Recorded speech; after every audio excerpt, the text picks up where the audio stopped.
자, 함께 만드는 안전한 세상 시간입니다.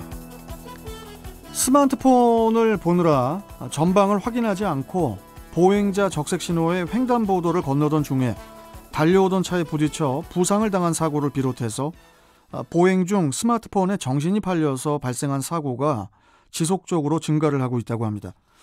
그래서 오늘은 보행 중 스마트폰 사용 위험성에 대해서 도로교통공단 인천지부 김태환 교수와 이야기 나눠보도록 하겠습니다. 자, 연결돼 있죠?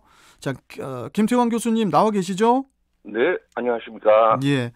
자, 요즘에 이 스마트폰을 보면서 보행을 하는 분들 굉장히 많은 것 같더라고요. 엄청 위험해 보이던데요.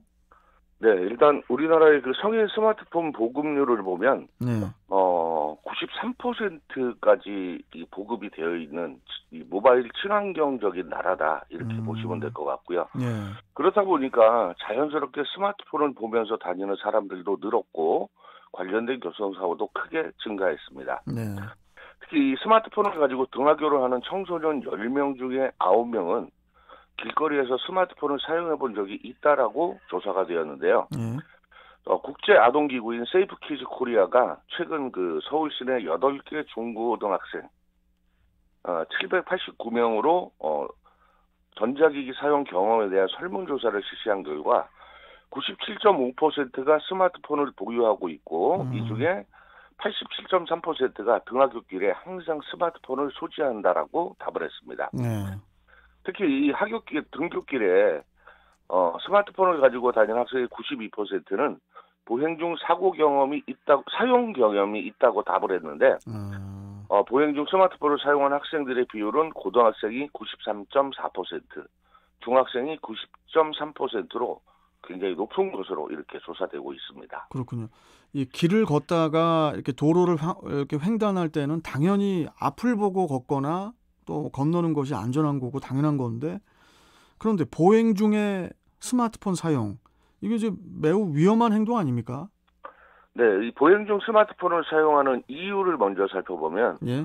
음악 감상이 55.5%, 통화가 44.5%, 문자라든가 톡 등의 이 메시지 작성이나 열람이 42.7% 수준으로 나타났습니다.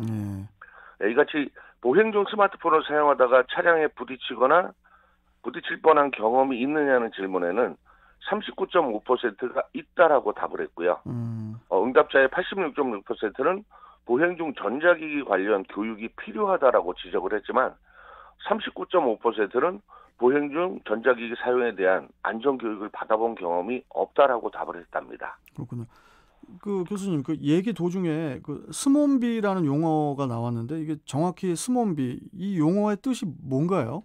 예, 스몬비라는 것은 스마트폰과 좀비의 합성어로 스몬비. 스마트폰만 들여다보면서 이 걷는 모습이 마치 좀비와 같다는 뜻으로 만들어진 신조어입니다.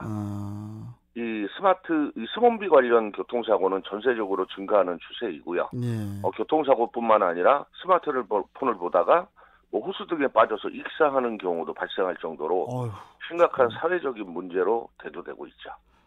이 스몬비라는 이런 그 신조어까지 생길 정도면은 관련된 사고도 굉장히 많을 것 같거든요. 좀 어떻습니까? 예, 삼성 그 교통안전문화연구소의 그 보행 중 주의 분산 실태와 사고 특성 분석이라는 이런 연구 자료를 보면은요. 좀 오래되긴 했지만 3년 동안 손해보험업계 자동차보험 가입자의 차대 사람 사고 중에서 주의분산 행동 관련 사고를 분석해 보니까 보행 중 주의분산 사고가 6,340건 정도 발생했고요. 사상자는 6,470건으로 추산이 됐습니다.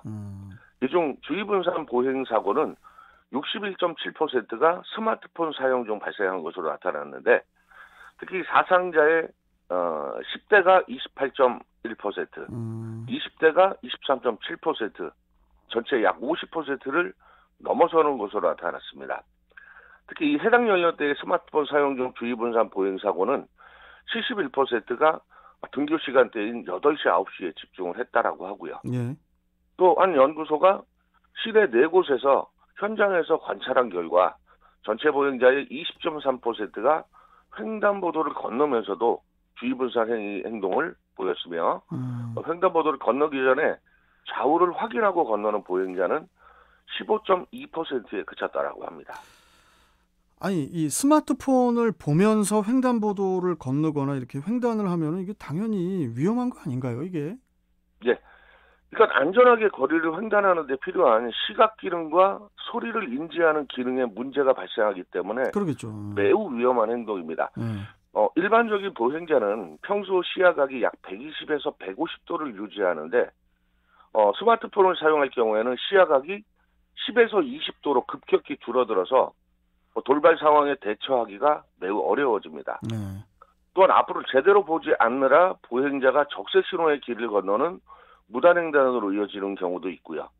또 차량의 소리를 통상 11.9%까지 인지한다라고 하는데 스마트폰을 보면서 걸어갈 경우에는 7.7m, 이어폰을 꽂고 음악을 감상할 경우에는 4.7m로 소리에 대한 인지거리가 감소하기 때문에 매우 위험한 행동이고 도로를 걷거나 횡단할 때는 반드시 스마트폰의 사용을 삼가야 합니다. 이런 그 스마트 좀비, 이 스몬비 사고를 예방하기 위한 대책도 좀 추진이 되고 있을 것 같은데요. 좀 어떻습니까? 해외에서도 이미 스몬비 사고에 대한 대책이 활발하게 이루어지고 있고요. 예. 일부 국가에서는 벌금을 부과하는 제도, 그리고 횡단보도에 LED를 설치하는 이런 시설들을 통해서 사고를 막기 위해서 노력을 하고 있고요. 예. 우리나라에서도 역시 지금 이제 스마트 횡단보도라고 해서 LED를 횡단보도와 연석과 시각장애인용 보도블록 사이에 설치를 해서 예. 신호등과 병행해서 바닥을 내려보고 핸드폰을 보고 스마트폰을 보고 있는 보행자가 신호를 정확하게 인지하게 할 수 있는 이런 시스템들이 점점 증가하고 있는 추세입니다. 해외에서는 이렇게 활발하게 스몬비 사고를 예방을 하고 있는데 현재 우리나라는 좀 어떻습니까? 예, 지금 각 지자체에서도 이런 그 스마트 횡단보도가 계속해서 지속적으로 확산이 되고 있고요. 이런 그 시설물들을 통해서 그 보행자의 안전을 확보하기 위해서 많은 노력을 하고 있지만 일단 무엇보다 중요한 것은 그 보행자들의 그 자세가 아닐까라는 이런 말씀을 좀 드리고 싶습니다. 알겠습니다.